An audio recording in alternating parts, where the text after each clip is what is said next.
I'm Sarah, 32 years old, and I was a teacher living in Seattle.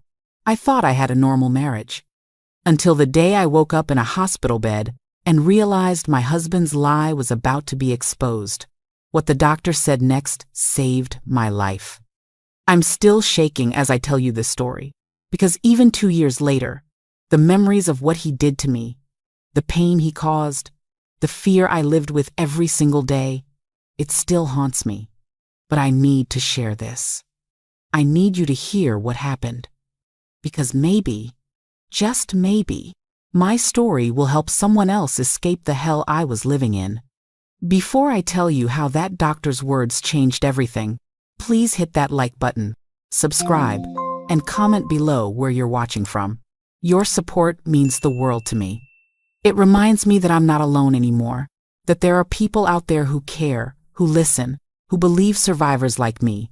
So please, take a second to do that. I'll wait. Thank you. Now, let me take you back to the beginning, because you need to understand how I got here.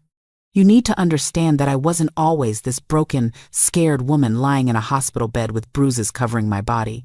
There was a time when I smiled, when I laughed, when I actually believed in love.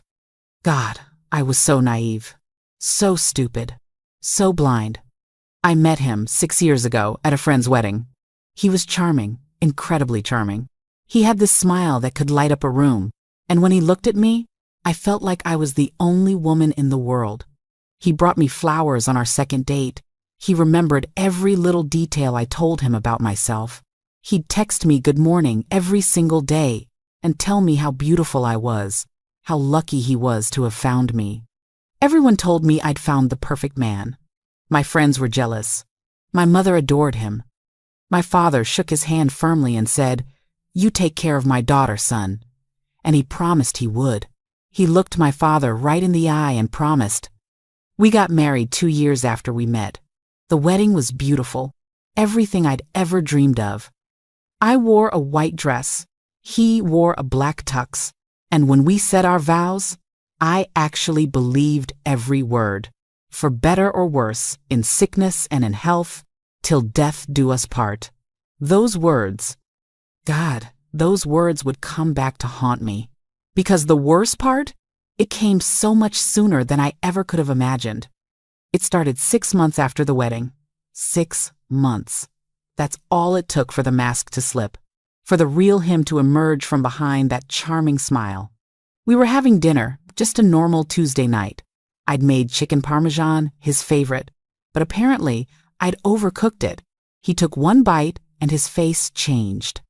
It was like watching a switch flip. 1 second he was my husband, the next second he was someone I didn't recognize. Someone whose eyes went cold and dark and filled with rage. "You can't even cook a simple meal, right?" he said, his voice low and dangerous. "What kind of wife are you?" I laughed nervously, thinking he was joking. "Honey, it's just a little overdone. I can make something else." That's when it happened. That's when his hand connected with my face for the first time. The slap echoed through our kitchen, and I stood there in shock, my hand pressed against my burning cheek, unable to process what had just happened. He'd hit me. My husband had hit me. "Don't you dare laugh at me," he hissed. "Don't you ever disrespect me like that again." I should have left right then. I should have walked out that door and never looked back. But I didn't. You want to know why? Because 30 seconds later, he started crying. Actual tears streaming down his face, dropping to his knees, grabbing my hands and apologizing over and over again. "I'm so sorry, baby. I don't know what came over me. Work has been so stressful," and I just snapped. "I would never hurt you. You know I love you. Please forgive me. Please. It will never happen again. I promise it will never happen again." And I believed him. God help me, I believed him. I told myself it was a one-time thing, that everyone makes mistakes, that he was under so much pressure at work. I made excuses for him. I blamed myself. Maybe I shouldn't have laughed. Maybe I should have been more careful with dinner. Maybe I'd provoked him somehow without realizing it. The next day, he came home with 2 dozen roses and a diamond bracelet. He took me to my favorite restaurant. He held my hand across the table and told me I was the most important thing in his life. And I smiled. I actually smiled and thanked him for the gifts, for the dinner, for loving me. I covered the bruise on my cheek with makeup and pretended everything was fine. But it wasn't fine. It was never going to be fine again.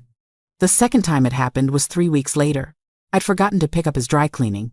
He'd asked me that morning, and I'd gotten busy with work and completely forgot. Such a simple, stupid thing. But when he came home and realized I hadn't done it, he grabbed me by the hair and slammed me against the wall. I felt the air leave my lungs, felt the pain explode through my back and shoulders. He held me there, his face inches from mine, his hand twisted in my hair. "You have one job as my wife," he spat. "One job. To take care of me. To do what I ask. And you can't even do that." Then he shoved me to the ground and walked away like nothing had happened. I lay there on the floor, crying, confused, terrified. This wasn't my husband. This wasn't the man I'd married. But it was.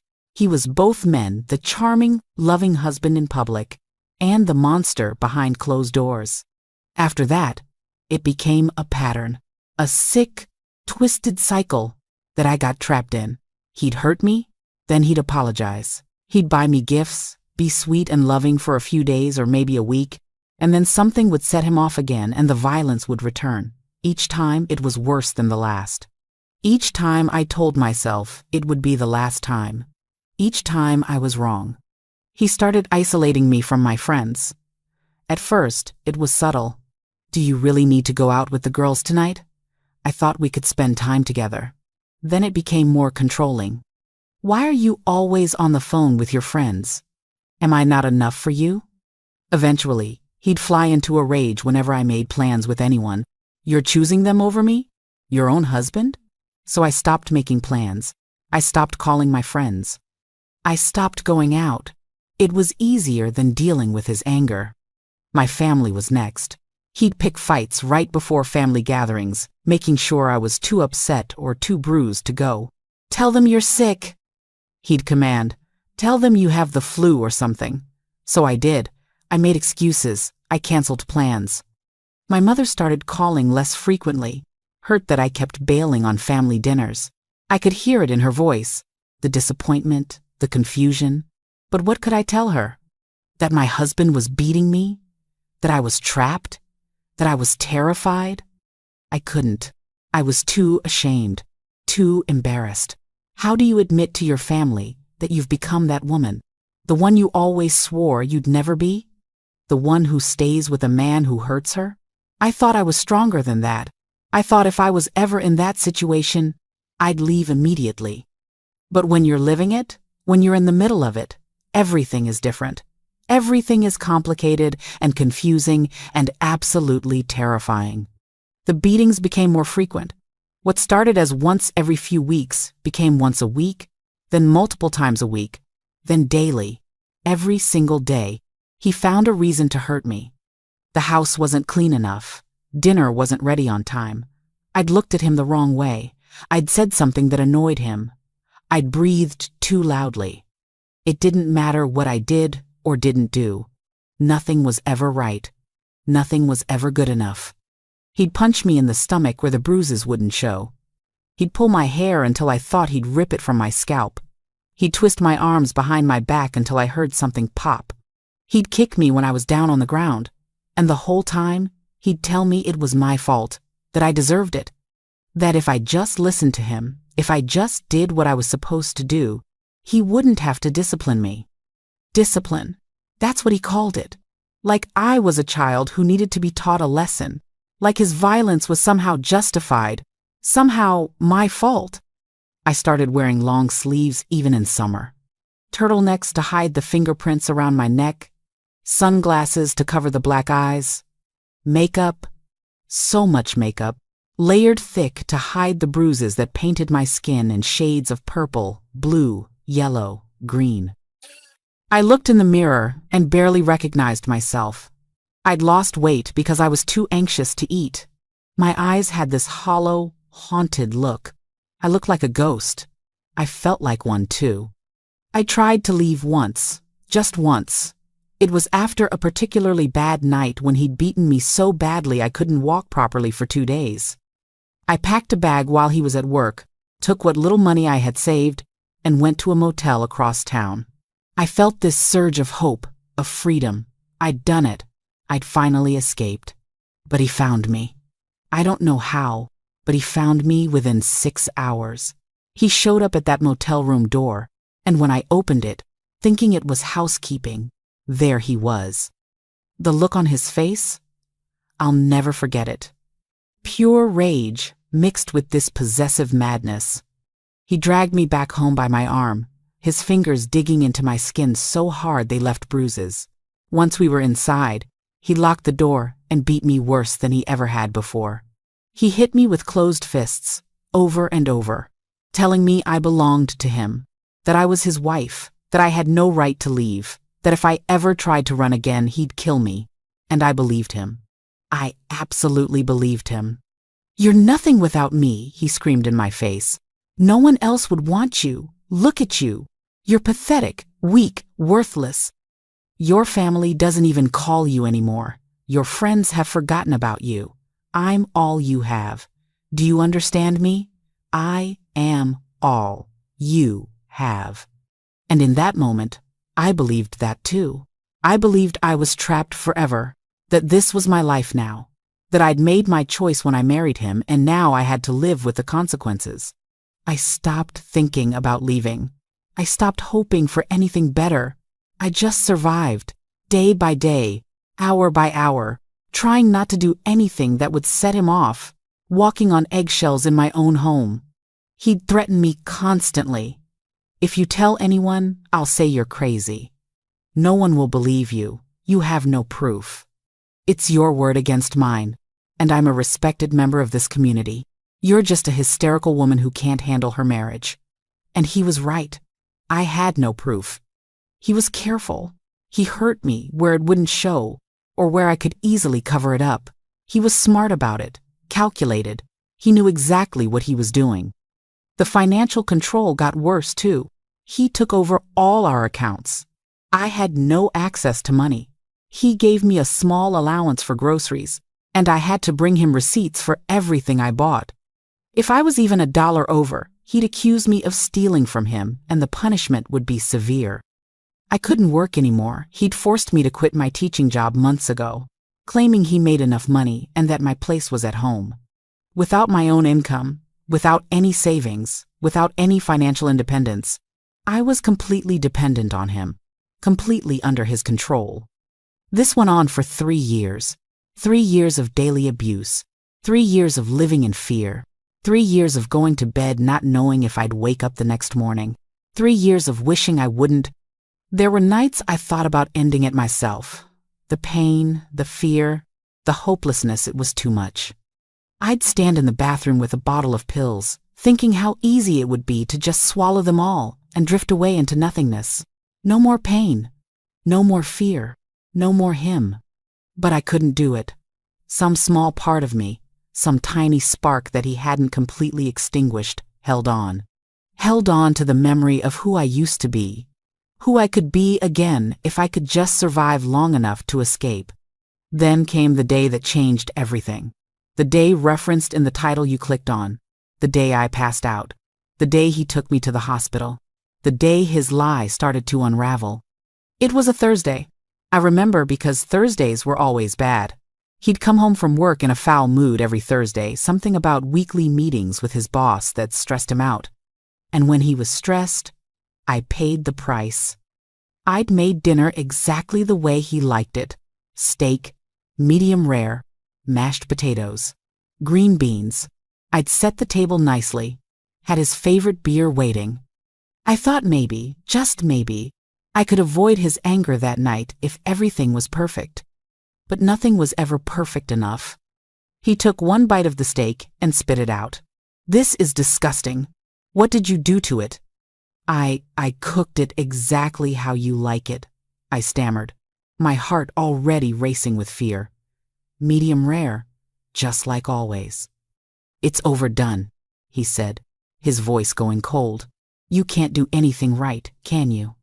He stood up, and I knew what was coming. I tried to back away, but there was nowhere to go. He grabbed me by the throat and slammed me against the refrigerator. My head hit the metal with a sickening thud, and I saw stars. "I work all day to provide for you," he growled, his face inches from mine, his hand squeezing my throat tighter. "And this is the thanks I get? A ruined dinner?" He threw me to the ground and started kicking me. My ribs, my back, my legs. I curled into a ball, trying to protect my vital organs, crying and begging him to stop, but he didn't stop. He was beyond rage, beyond reason. He kicked me again and again, and I felt something crack in my chest. The pain was blinding. Then he pulled me up by my hair and started punching me in the face. I felt my nose break, felt blood pouring down my face, filling my mouth with a metallic taste. One punch connected with my temple, and the world started to spin. My vision blurred. I heard him screaming at me, but his voice sounded far away, like I was underwater. "You worthless piece of trash. You ruin everything. I should have never married you." Another punch. Another explosion of pain. And then, nothing. Everything went black. I didn't feel myself hit the floor. I didn't feel anything. I just disappeared into the darkness. I don't know how long I was unconscious. It could have been minutes or hours. But when I started to come to, I wasn't on the kitchen floor anymore. I was moving, jostling. I tried to open my eyes, but one of them was swollen shut. Through my one working eye, I could barely make out that I was in a car, his car, and he was driving, muttering to himself in panic. "Shit, shit, shit. Wake up. Come on, wake up. Don't you dare die on me. Not now. Not like this." I tried to speak, but my mouth wouldn't work properly. Everything hurt. Every breath sent sharp pains through my chest. I must have made some sound, though, because he glanced back at me in the rearview mirror. I was in the back seat, I realized, lying down. "Stay with me," he said, and for a moment, he actually sounded concerned, worried. But then I heard what he said next, and I realized this wasn't about me. This was never about me. This was about him covering his tracks. Okay, I've got this." She fell down the stairs. That's it. She fell down the stairs and hit her head. I came home from work and found her. I'm a concerned husband rushing his wife to the hospital. That's the story. She fell down the stairs. He kept repeating it over and over, practicing his lie, fine-tuning it, making sure he had all the details right. I lay there in the back seat, drifting in and out of consciousness, listening to him construct the narrative that would explain away my injuries. The stairs. Of course. It's always stairs or walking into doors or being clumsy. The oldest excuse in the abuser's handbook. Through the haze of pain and confusion, I felt something. A tiny spark of hope. He was taking me to the hospital. I'd be around other people. Doctors, nurses, people who might ask questions. People who might see through his lie. This could be my chance. Maybe my only chance. But that hope was immediately crushed by fear. What if they didn't believe me? What if they believed him instead? He was right there with me. He'd control what I said, who I talked to. And even if I did manage to tell someone the truth, what then? He'd said he'd kill me if I ever tried to leave. What would he do if I exposed him? If I got him in trouble? I must have passed out again because the next thing I knew, there were bright lights and voices and people moving around me. The emergency room. I was on a gurney, being wheeled down a hallway. I tried to focus, tried to understand what was happening, but everything was so confusing, so painful. I heard his voice, loud and clear, playing the role of concerned husband perfectly. "Please help her." I came home from work and found her at the bottom of the stairs. She must have fallen. There was blood everywhere. "Please, you have to help my wife." Such a good performance. Such genuine-sounding panic and worry. If I didn't know better, if I hadn't just lived through what really happened, I would have believed him myself. They transferred me to a bed in the ER. A nurse started checking my vitals, while a doctor examined me. He was hovering nearby, playing his part beautifully, holding my hand, stroking my hair gently, so gently, nothing like the way he'd yanked it earlier, telling me everything would be okay, telling the medical staff how worried he was about me. The doctor started asking questions. "Can you tell me what happened?" I opened my mouth, looked at my husband standing right there, and felt the words die in my throat. His eyes were locked on mine, and even though his expression looked concerned and loving, I could see the warning in his gaze. "Don't you dare. Don't you say a word." Before I could respond, he jumped in. She fell down the stairs. I wasn't home when it happened, but when I got there, she was unconscious at the bottom. We have hardwood stairs, and she must have slipped. The doctor nodded, making notes, but the nurse, a woman probably in her 50s with kind eyes, kept looking at me with this expression I couldn't quite read. Concern? Suspicion? I couldn't tell. "Ma'am, can you tell us in your own words what happened?" the nurse asked gently. I looked at her, then at him, then back at her. I wanted to scream the truth. I wanted to tell them everything, but the fear was too strong. He was right there, listening to every word. If I said anything, if I told the truth, what would he do to me once we got home? I don't remember, I whispered, my voice barely audible. I remember being at the top of the stairs, and then nothing. He squeezed my hand, and to anyone watching, it would have looked like a gesture of comfort and support, but I felt how hard he was squeezing, the pressure of his fingers. Another warning. "It's okay, baby," he said softly. "You're safe now. They're going to take good care of you." The doctor ordered X-rays and a CT scan. "We need to check for fractures and internal bleeding. Can you tell me if you're experiencing pain anywhere specific?" "Everywhere," I managed to say. "Everything hurts." They had to cut off my shirt to examine me properly, and that's when I saw the nurse's expression change. She'd uncovered my torso, and even I could see what she was looking at. Bruises. Everywhere. My entire torso was covered in bruises of different colors, fresh purple ones from tonight, yellowing ones from last week, greenish ones from the week before, a road map of abuse painted across my skin. The doctor's demeanor changed too. He looked at the bruises, then at my husband, then at the nurse. Something unspoken passed between them. "These bruises," the doctor said carefully, "they appear to be in various stages of healing. Some are quite old. My husband didn't miss a beat. She's always been clumsy. She bruises easily, too. She's always bumping into things, tripping over stuff. I tell her to be more careful, but you know how it is." He laughed. He actually laughed, like my injuries were just a cute quirk of my personality, like I was some silly, accident-prone woman who couldn't walk through her own house without hurting herself. But the doctor wasn't laughing. Neither was the nurse. They exchanged another look, and then the nurse said, "We're going to take you for those scans now. Sir, you'll need to wait here." "I want to go with her," he protested. "She's my wife. She needs me with her." "Hospital policy," the nurse said firmly. "You can wait in the family waiting room. We'll come get you when she's back." I saw frustration flash across his face, but he couldn't argue without looking suspicious. Okay, I'll wait. Baby, I'll be right here when you get back." I'm not going anywhere.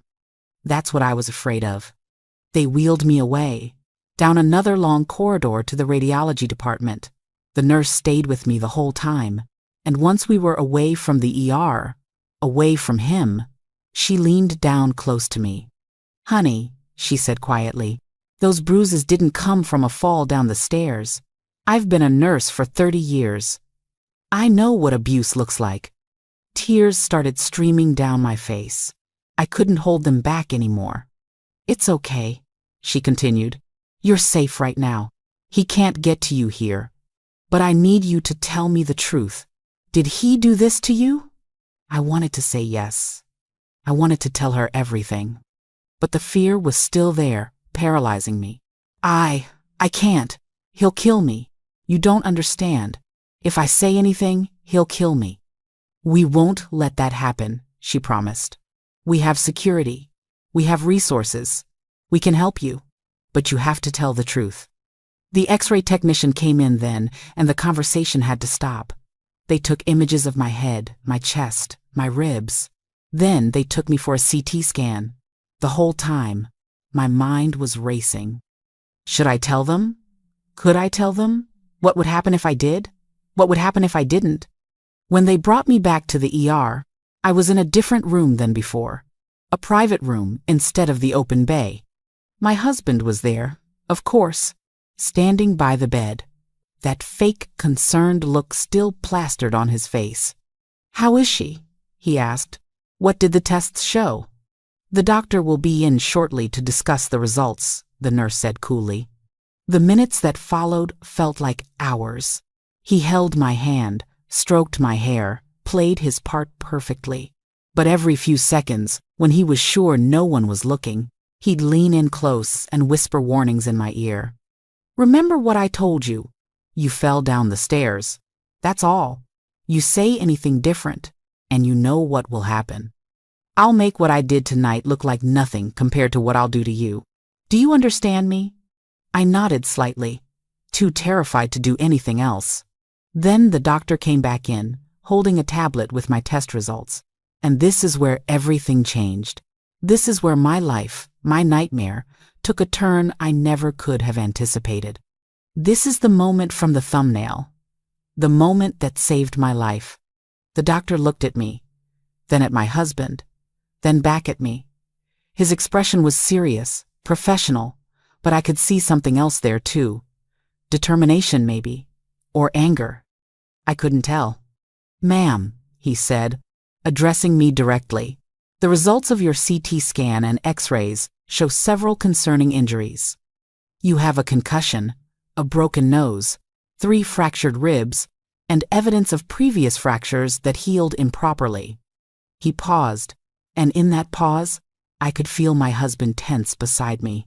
His hand tightened on mine. The doctor continued, his eyes never leaving mine. Ma'am, these injuries show a clear pattern of repeated physical trauma over an extended period of time. The bruising on your body suggests multiple incidents occurring over weeks, possibly months. The fractures are in various stages of healing. These injuries are not consistent with a fall down the stairs. I watched my husband's face, and that's when it happened. He froze, completely froze. All the color drained from his face. His mouth opened slightly, but no words came out. For the first time since I'd met him, he had no response, no lie prepared, no charm to fall back on. He just stood there, frozen, as his carefully constructed story crumbled around him. The doctor wasn't done. These are clear indicators of ongoing domestic violence. The injury patterns are unmistakable to medical professionals trained in trauma assessment. I've already contacted hospital security and social services. I need to speak with you alone, without your husband present. Now wait just a minute, my husband started, his voice rising, that charming mask finally slipping to reveal the monster underneath. But the doctor cut him off. Sir, I'm going to have to ask you to leave the room immediately. This is not a negotiation. She's my wife. You can't keep me from my wife. Actually, I can, and I am. Security! 2 security guards appeared in the doorway like they'd been waiting just outside. They probably had been. My husband looked at me, and the rage in his eyes was terrifying. But he couldn't do anything. Not here, not in front of witnesses. He was trapped, exposed, and he knew it. This is ridiculous, he sputtered, trying to regain control of the situation. She did fall down the stairs. Tell them. Sarah, tell them what happened. Tell them you're just clumsy, that you bruise easily, that... Sir, you need to leave now, one of the security guards said firmly, stepping forward. I'm not leaving without my wife. Sir, if you don't leave voluntarily, we will escort you out and contact the police. Your choice.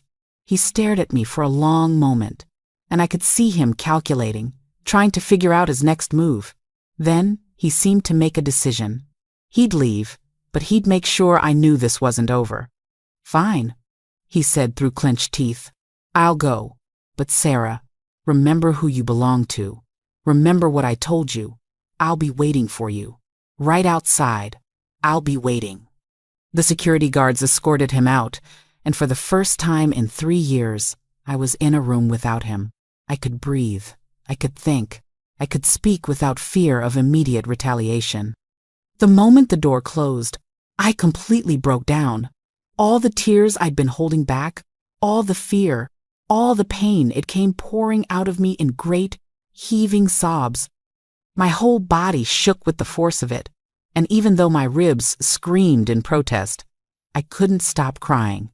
The nurse was there immediately, holding my hand, telling me it was okay, that I was safe. The doctor pulled up a chair beside my bed and waited patiently for me to calm down enough to speak. I need you to tell me the truth, he said gently, once my sobs had quieted to hiccups. Did your husband do this to you? And finally, I said the words I'd been too terrified to say for 3 years. Yes.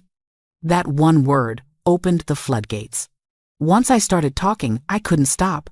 The whole story came pouring out: the first slap, the escalation, the daily beatings, the control, the isolation, the threats. I told them everything, every horrible detail of the past 3 years.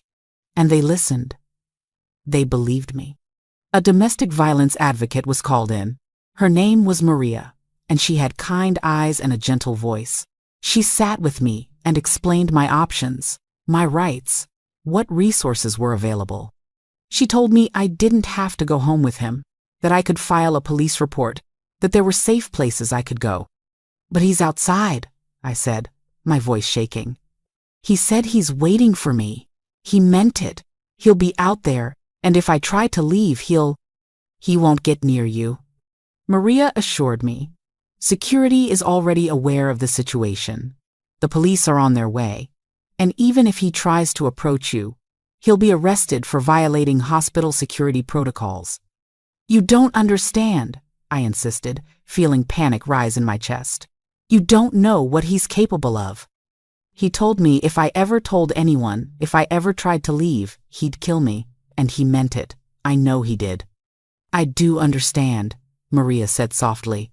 I was where you are 15 years ago. My ex-husband put me in the hospital just like yours did to you. And just like you, I was terrified to speak up. But I did, and I survived. And you will too. A police officer arrived about 20 minutes later. Detective Morrison, a woman in her 40s, with short brown hair and a no-nonsense attitude. She took my statement, photographed all my injuries, and documented every detail I could remember. The medical records would serve as evidence. The photographs would serve as evidence. My testimony would serve as evidence. We have enough to arrest him right now, she told me. Assault and battery at minimum, with more charges likely to follow as we investigate further. Is that what you want? What I wanted? For 3 years, I hadn't been allowed to want anything. For 3 years, my wants, my needs, my very existence had been controlled by him. And now someone was asking me what I wanted? Yes, I said, my voice stronger than I'd heard it in years. Yes, I want him arrested. I want him to pay for what he did to me. I want him to never be able to hurt me again. Then that's what we'll do, Detective Morrison said. He's still in the hospital waiting room. We'll take him into custody now. And we'll also be issuing an emergency protective order, which means he legally cannot come near you, contact you, or attempt to communicate with you in any way. If he violates that order, he goes straight to jail. They asked if I had anywhere safe to go. I told them about my parents, who I hadn't spoken to properly in over a year because he'd isolated me from them. Maria offered to call them for me, to explain the situation. They're going to be so disappointed in me, I said, fresh tears streaming down my face. They're going to think I'm so stupid for staying with him, for letting this happen. They're not going to think that. Maria interrupted gently. They're going to be relieved that you're alive and that you're finally getting help. Trust me, The people who love you, they just want you safe. She was right. When my mother answered the phone and Maria explained what had happened, I heard my mother scream, not in anger at me, but in horror at what I'd been living through. Within 30 minutes, both my parents were at the hospital, rushing into my room with tears streaming down their faces. My mother grabbed my hand so gently, like she was afraid I might break. "Oh, baby," she sobbed. "Oh, my baby girl. Why didn't you tell us? Why didn't you say something?" "I couldn't," I whispered. "I was so scared. And I was so ashamed. I didn't want you to know that I'd let this happen to me." "You didn't let anything happen," my father said firmly, his voice thick with emotion. "This is not your fault. None of this is your fault. He did this. He's the monster, not you." They stayed with me while I gave my statement to the police. They were there when Detective Morrison came back to tell me that my husband had been arrested in the parking lot. He'd actually tried to run when he saw the police approaching him, which added evading arrest to his charges. They'd found texts on his phone, threats he'd sent me, messages to his friends bragging about keeping me in line, even photos he'd taken of me after some of the beatings. Evidence. So much evidence. I was admitted to the hospital overnight for observation because of the concussion. My parents stayed with me the entire time. My mother held my hand through the night while I drifted in and out of sleep, plagued by nightmares of him coming back, of him finding me, of him making good on his threats. But he didn't come back. He couldn't. He was in jail. The next morning, Maria returned with information about a domestic violence shelter where I could stay. My parents wanted me to come home with them, but Maria explained that it might not be safe. He knew where they lived. And even with the protective order, desperate abusers sometimes violated those orders with deadly consequences. The shelter was confidential, secure, and staffed with people trained to help survivors like me. They had counselors, legal advocates, and resources to help me rebuild my life. It was decided that I would go there once I was discharged from the hospital. Over the next few weeks, everything happened so fast. The district attorney's office charged him with multiple counts of assault and battery, domestic violence, and false imprisonment. The evidence against him was overwhelming. My medical records, the photographs, the statements from the doctor and nurses who'd treated me, the texts on his phone, even testimony from neighbors who'd heard me screaming. His bail was set high, but I was terrified he'd post it somehow. I lived in fear every day that he'd get out, that he'd find me, that he'd make good on his promise to kill me. But he didn't make bail. His parents refused to help him, apparently horrified when they learned what their son had done. His friends distanced themselves. He was alone, just like he'd made me feel for 3 years. I started therapy at the shelter, twice a week at first, then 3 times a week.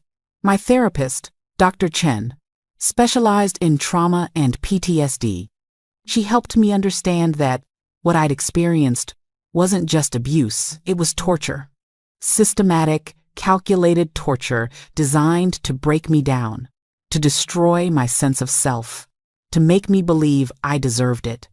"You survived," she told me during one of our early sessions. "Do you understand how strong you had to be to survive what you went through? Most people can't even imagine enduring that level of sustained trauma. But you did. You survived, and now you get to heal." But healing was harder than I ever imagined. The physical injuries healed relatively quickly, my ribs mended, my nose was set properly, the bruises faded. But the psychological damage? That ran so much deeper. I had nightmares every single night, panic attacks whenever I heard footsteps behind me. I'd flinch if someone moved too quickly near me. I couldn't be in a room with the door closed. I couldn't stand having my back to a doorway. I was constantly on alert, constantly scanning for danger, constantly waiting for him to appear. The other women at the shelter understood. They'd lived through their own versions of hell. We'd sit together in the common room at night, sharing our stories, crying together, supporting each other. There was no judgment there. No one asked why we stayed or why we didn't leave sooner. We all knew the answers to those questions were complicated, painful, and deeply personal. I reconnected with my family during this time. They visited me at the shelter as often as they were allowed. My mother cried every time she saw me, apologizing over and over for not realizing what was happening, for not pushing harder when I'd canceled plans or made excuses. "You have nothing to apologize for, Mom," I told her. "He was good at hiding it, and I was good at pretending everything was fine. This wasn't your fault." My father was different. He didn't cry in front of me, but I could see the rage and pain in his eyes. "I want 5 minutes alone with him," he'd say, his hands clenching into fists. "Just 5 minutes, that's all I need." "Dad, no. He's not worth it. He's going to prison. That's justice enough." But was it? I wasn't sure. No amount of prison time could give me back the 3 years he'd stolen from me. No sentence could erase the trauma, the fear, the pain, but it was something. It was accountability. It was him finally facing consequences for what he'd done. The trial was scheduled for 6 months after his arrest. 6 months of waiting, of preparing, of reliving every horrible moment so I could testify against him. The prosecutor, a woman named Jennifer Hayes, met with me multiple times to prepare me for what to expect. "He's going to have a lawyer," she warned me. "That lawyer is going to try to discredit you, to make it seem like you're lying or exaggerating. They might bring up your mental health, your emotional state. They might try to paint you as unstable or vindictive. Are you prepared for that?" Was I? I didn't know, but I knew I had to do this. I had to face him in court. I had to tell my story, not just for me, but for every other woman who'd ever suffered in silence. For every victim who was too afraid to speak up. "I'm ready," I said. Even though I wasn't sure I was. "I'll do whatever it takes." Those 6 months were some of the hardest of my life. I was living in the shelter, attending therapy, trying to process 3 years of trauma while simultaneously preparing to face my abuser in court. I filed for divorce immediately, an emergency divorce on grounds of abuse. He tried to contest it from jail, tried to drag it out, tried to maintain some control over me even from behind bars. But the evidence was too strong. The divorce was granted within 3 months. I started rebuilding my life piece by piece. I got a part-time job at a bookstore near the shelter. It was quiet, peaceful work. I was surrounded by stories, by words, by the possibility of different endings than the one I'd been living. My coworkers were kind and didn't ask too many questions about why I sometimes jumped at sudden noises or why I always positioned myself where I could see the door. I reconnected with my old friends. It was awkward at first. They didn't know what to say, how to act around me. They felt guilty for not realizing what was happening, for not being there for me. But slowly, carefully, we rebuilt those bridges. They started inviting me to things again, coffee dates, movie nights, dinner at someone's apartment, small things that felt monumental to me. I was reclaiming my life, my relationships, my identity, but I was also terrified because I knew the trial was coming. I knew I'd have to see him again. I knew I'd have to sit in a courtroom and recount every horrible thing he'd done to me while he sat there watching me, listening to me expose him. The day of the trial finally arrived. I walked into that courthouse with my parents on either side of me, with Maria from the domestic violence shelter, with Detective Morrison, with Dr. Chen. I had an army of supporters, but I'd never felt more alone. Because at the end of the day, I was the one who had to take that stand. I was the one who had to face him. The courtroom was cold and sterile. I took my seat in the gallery and waited for them to bring him in. When they did, I felt like I couldn't breathe. He was in an orange jumpsuit, hands cuffed, but he looked the same. That same face that had smiled at me on our wedding day, that had whispered loving words and then screamed hateful ones, that had kissed me gently and then beat me savagely. He looked at me, made direct eye contact, and even though he was in custody, even though there were guards and lawyers and a judge, I felt that old familiar fear rise up in my chest. He had this slight smirk on his face, this look that said he still had power over me, that I was still his to control. But then I looked around the courtroom at all the people who were there to support me. My parents, my friends, the medical staff who'd saved me, the police who'd arrested him, the prosecutor who was fighting for me. And I realized something. He didn't have power over me anymore. Not really. Yes, he'd hurt me. Yes, he'd traumatized me. Yes, I'd probably carry those scars for the rest of my life. But I was still here. I'd survived, and I was about to make sure he paid for what he'd done. The prosecution presented their case first. They showed the jury photographs of my injuries. They showed the medical records, documenting years of abuse. They called the ER doctor who'd examined me that night, who testified about the pattern of injuries consistent with ongoing domestic violence. They called the nurse who'd comforted me, who'd encouraged me to tell the truth. They called Detective Morrison, who testified about the evidence found on his phone, about his attempt to flee when approached by police. Then it was my turn to testify. Walking up to that witness stand was one of the hardest things I've ever done. My legs felt like they might give out. My hands were shaking so badly I had to clasp them together in my lap. I was sworn in. And then Jennifer Hayes began asking me questions. Please state your name for the record. Sarah Michelle Thompson. And what is your relationship to the defendant? He was my husband. We're divorced now. Can you tell the jury how long you were married? 3 years.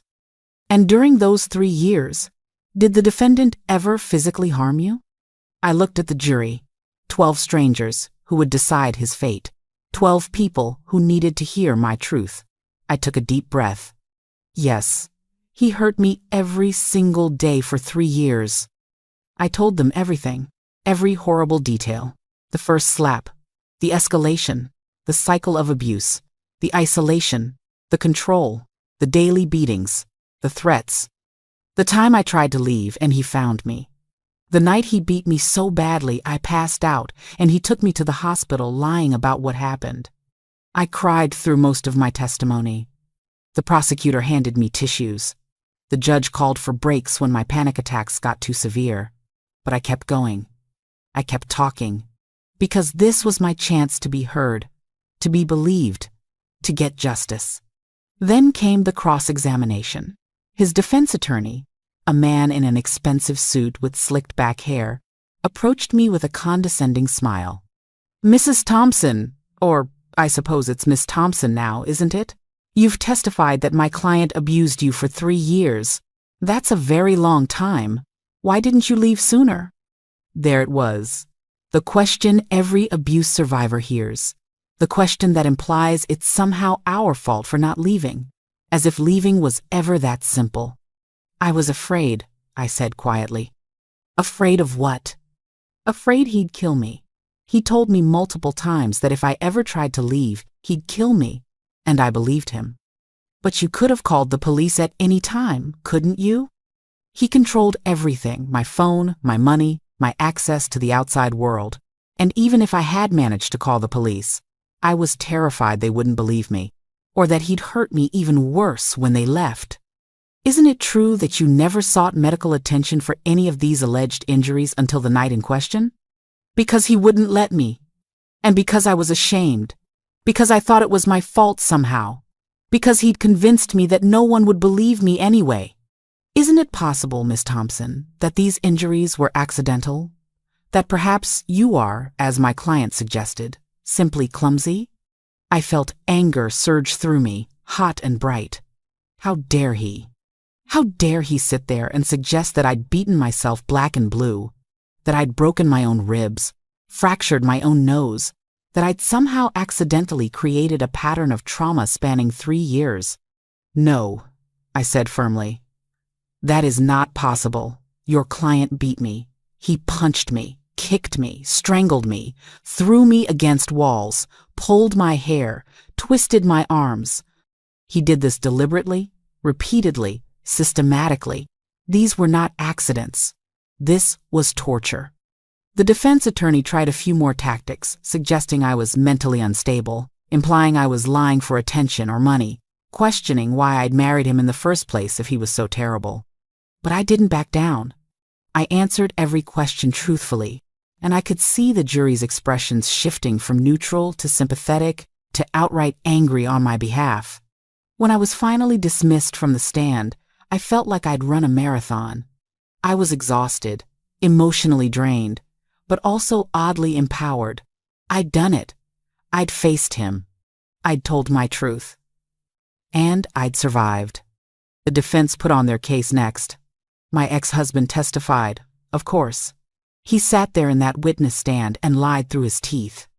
He claimed I was mentally unstable, that I'd hurt myself and blamed him, that I was vindictive because he'd wanted to end the marriage. He painted himself as the victim, as a man whose crazy wife had fabricated abuse claims to ruin his life. But the evidence didn't support his story. The medical records didn't lie. The photographs didn't lie. The pattern of injuries spanning years didn't lie.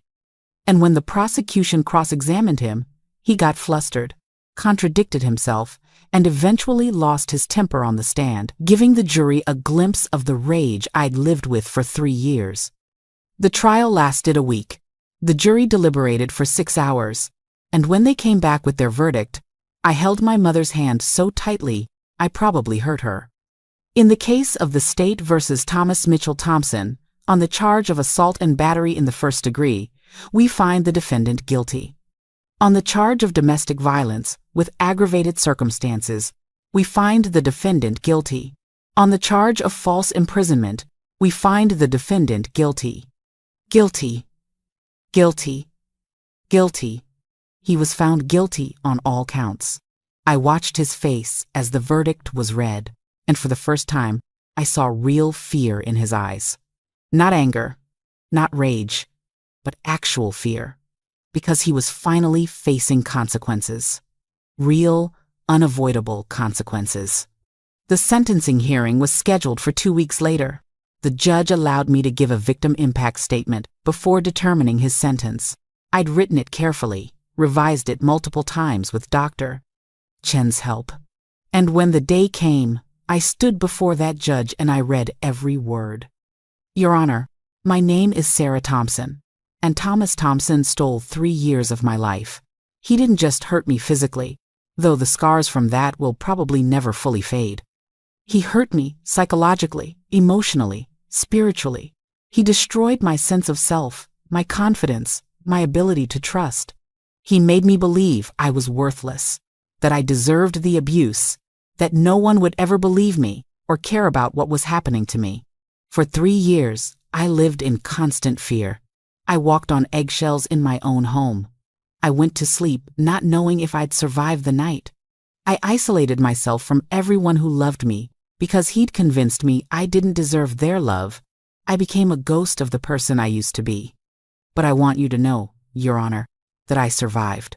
Despite everything he did to try to break me, to destroy me, I survived. And I'm here today to make sure he's held accountable for what he did, not just to me, but to send a message to every other abuser out there that domestic violence is not a private matter. It's a crime, and it will be punished. I will carry the trauma of what he did to me for the rest of my life. I have PTSD. I have nightmares. I have panic attacks. I flinch when people move too quickly. I can't be in a room with a closed door. These are the invisible scars he left on me, and they're just as real as the physical ones. But I also want you to know that I'm healing. I'm in therapy. I'm rebuilding my life. I'm reconnecting with my family and friends. I'm reclaiming my identity. I'm not just surviving anymore, I'm living. And he doesn't get to take that away from me. Your Honor, I ask that you impose the maximum sentence allowed by law. Not out of vengeance, but out of a belief in justice, in accountability, in protecting other potential victims from experiencing what I experienced. Thank you. When I finished reading, there wasn't a dry eye in the courtroom. Even the judge looked emotional. The judge sentenced him to 15 years in prison, with no possibility of parole, for at least 10 years. Additionally, when he was eventually released, he would have to register as a violent offender, complete anger management, and domestic violence intervention programs. and would have a permanent restraining order keeping him away from me for the rest of our lives. 15 years. It seemed like both too much and not nearly enough, but it was justice. Real, tangible justice. As they led him away in handcuffs, he looked at me one last time. But this time, I didn't look away. I stared right back at him, and I saw it the moment he realized he'd truly lost. That he had no power over me anymore. That I'd won. After the sentencing, my life slowly began to return to normal. Or rather, to a new normal. Because I could never go back to who I was before. That Sarah was gone. Lost somewhere in those 3 years of abuse. But a new Sarah was emerging stronger, wiser, more compassionate, more resilient.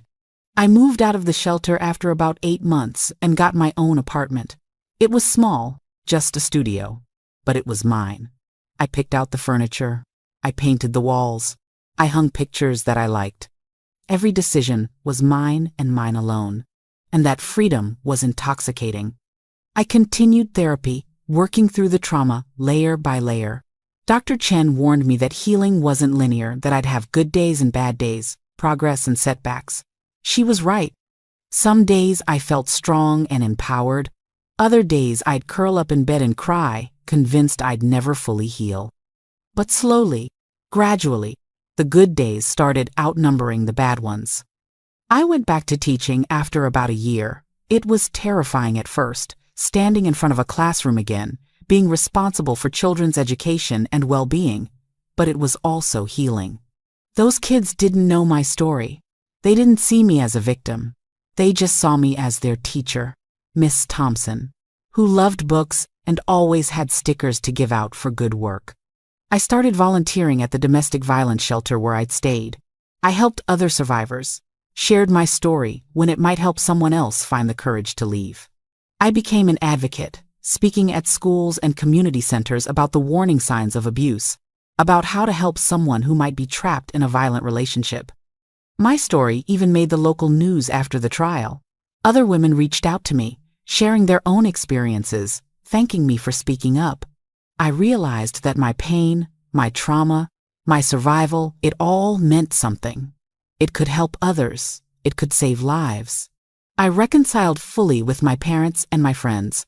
Those relationships that had been damaged by his isolation tactics were rebuilt, stronger than before.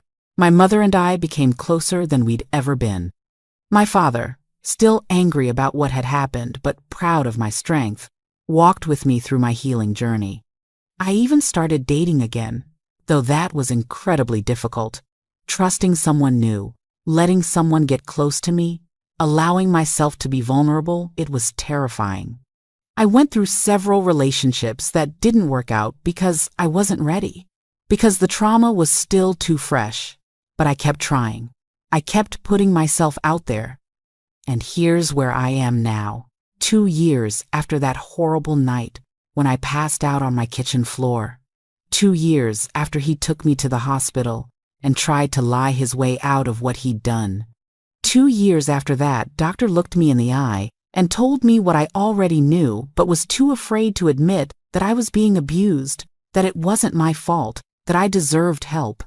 I'm living in a new city now. I changed my name legally, not just going back to my maiden name, but choosing an entirely new last name. A fresh start, a new identity untethered from him. I have a job I love, teaching 3rd grade at an elementary school where the principal knows my history and supports me completely. I have an apartment filled with things that make me happy. I have friendships that are genuine and supportive. I have a relationship with my family that's stronger than ever. I still see Dr. Chen every other week. The trauma doesn't just disappear, you know. It's something I'll probably deal with for the rest of my life. But I have tools now to manage it. I have coping mechanisms. I have a support system. I have hope. He's still in prison. I know, because I signed up for notifications through the Victim Services Program.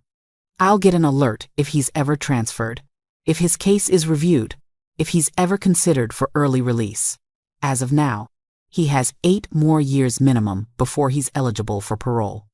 8 more years where I don't have to worry about him showing up at my door. But even if he gets out eventually, even if that day comes, I'm not afraid anymore. Not like I was, because I know my worth now. I know my strength. I know that I survived the worst thing I could imagine, and I came out the other side. Not unchanged, not undamaged, but alive, healing, growing. I want you to understand something if you're watching this and you're in a similar situation. If you're being hurt by someone who claims to love you, if you're making excuses for their behavior, if you're isolated, controlled, afraid, if you're telling yourself it's not that bad, that you're overreacting, that you deserve it, that no one will believe you. You don't deserve it. You never deserved it. It is that bad. You're not overreacting, and people will believe you. I know how terrifying it is to speak up. I know how impossible it seems to leave. I know the fear that paralyzes you, the shame that silences you, the hopelessness that convinces you there's no way out. I know all of it because I lived it. But I also know that there is a way out. There are people who will help you. There are resources available. There are shelters, advocates, police officers, doctors, nurses, therapists, whole armies of people whose job it is to help survivors like us. That doctor who saw through my husband's lie, he saved my life by refusing to look away, by asking the hard questions, by following protocol even though it would have been easier to just accept the story we were giving him. That nurse who whispered encouragement to me, she gave me the courage to finally tell the truth. That domestic violence advocate who sat with me in the hospital, she showed me that there was life after abuse, that healing was possible. These people exist in your community too. They're waiting to help you. But you have to take that first terrifying step. You have to reach out. You have to ask for help. You have to tell someone what's happening to you. I'm not going to lie and tell you it's easy. It's not. It's one of the hardest things you'll ever do. Walking away from an abuser, especially one you loved or still love, is agonizing. The trauma doesn't end the moment you leave in many ways. It's just beginning. The healing process is long and painful and exhausting, but it's worth it. God, it's so worth it. To wake up in the morning and not be afraid. To go through your day without walking on eggshells. To make your own decisions. Spend time with people you love. Do things that make you happy. To reclaim your life, your identity, your sense of self. That's worth every difficult moment of the healing process. And to anyone watching this, who knows someone they suspect is being abused, please, please don't look away. Don't accept excuses about being clumsy or accident-prone. Don't believe stories about falling down stairs or walking into doors. Ask the hard questions. Create a safe space for them to tell you the truth. Let them know you believe them. You support them. You'll help them. You might save a life. You might be that person who makes the difference, who gives someone the courage to finally escape. Look for the warning signs. If someone you know has suddenly isolated themselves from friends and family, if they're always making excuses about bruises or injuries, if their partner is overly controlling, constantly checking on them, never letting them go anywhere alone, if they seem afraid of their partner, if they've changed from outgoing to withdrawn, if they've lost their spark, these are red flags. Don't ignore them. If you're in immediate danger right now, if you need help, please call the National Domestic Violence Hotline at 1-800-799-7233. You can also text START to 88788. These services are free, confidential, and available 24/7. They can help you create a safety plan, find resources in your area, and escape safely. If you're not in immediate danger but you're being abused, start documenting everything. Take photos of injuries. Keep a journal of incidents. Save threatening texts or emails. Tell someone you trust what's happening. These things will help you later if you decide to press charges or need to prove abuse in divorce proceedings. Create a safety plan. Know where you'll go if you need to leave quickly. Keep important documents, some cash, and essentials in a bag that you can grab easily. Have a code word you can text to a trusted friend or family member that means, "I need help now." Plan your escape carefully, because leaving is often the most dangerous time. But know this: you can leave. You can survive. You can heal. I'm living proof of that. 2 years ago, I was convinced I'd never escape. I thought I'd either die at his hands or spend the rest of my life in that prison of fear and violence. I couldn't imagine a future without him, without the abuse, without the constant terror. But here I am, living in a beautiful apartment in a new city, teaching children who make me laugh every day, having coffee with friends on weekends, going to therapy and processing my trauma, dating someone kind and gentle who would never dream of raising a hand to me, building a life that's entirely my own. Yes, I have scars. Yes, I have triggers. Yes, I sometimes wake up from nightmares where I'm back in that house, back in that hell. But those moments are becoming less frequent. The healing is happening, slowly but surely. And the most important thing I've learned through all of this is that I'm stronger than I ever knew. We all are. Every single survivor of abuse is incredibly strong because we survived. We endured. We kept going even when we wanted to give up. That strength doesn't disappear when the abuse ends. It stays with us. It helps us heal. It allows us to rebuild. It turns us into advocates, into warriors, into survivors who can help others find their own strength. So if this is your story too, if you're living in fear right now, please know that you have that strength inside you. You might not feel it yet. You might feel weak, broken, defeated. But you're not. You're surviving the unsurvivable. And when you're ready, when you find the courage to take that first step toward freedom, that strength will carry you through. You deserve to be safe. You deserve to be loved gently, kindly, without fear. You deserve to make your own choices, have your own opinions, live your own life. You deserve to wake up without dread. You deserve peace. Don't let anyone, especially not the person hurting you, convince you otherwise. My ex-husband spent 3 years trying to destroy me, trying to convince me I was worthless, that I deserved the abuse, that no one else would ever want me. He almost succeeded. There were days I believed him, days I wanted to give up.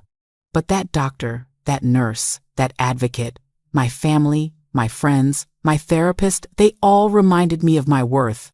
They saw value in me even when I couldn't see it in myself. They believed me. They supported me. They saved me. And now I'm paying it forward by sharing my story with you, by telling you that escape is possible, that healing happens, that life after abuse can be beautiful and peaceful and full of joy. That doctor's decision to look closely at my injuries instead of accepting the lie we were told saved my life. His refusal to turn a blind eye gave me the chance to finally tell the truth, and that truth set me free. So I'm asking you, if you're in danger, to give yourself that same chance. Tell someone. Ask for help. Take that terrifying first step toward freedom. And if you know someone who's being abused, be that doctor. Be that nurse. Be that advocate. Don't look away. Ask the hard questions. Create that safe space. Believe them. Help them. Together, we can break the cycle of domestic violence. Together, we can save lives. Thank you for watching my story. Thank you for listening. Thank you for believing survivors. If this video resonated with you, or if you know someone who needs to hear this message, please share it. Hit that like button so more people can find this story. Subscribe to this channel for more survival stories and resources. And please, comment below with words of encouragement for anyone going through this.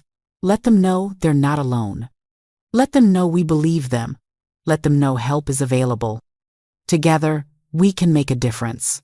Together, we can break the silence that allows abuse to continue. Together, we are stronger than any abuser. Stay safe, everyone, and remember, you are worth saving. Your life matters. You deserve peace. Thank you.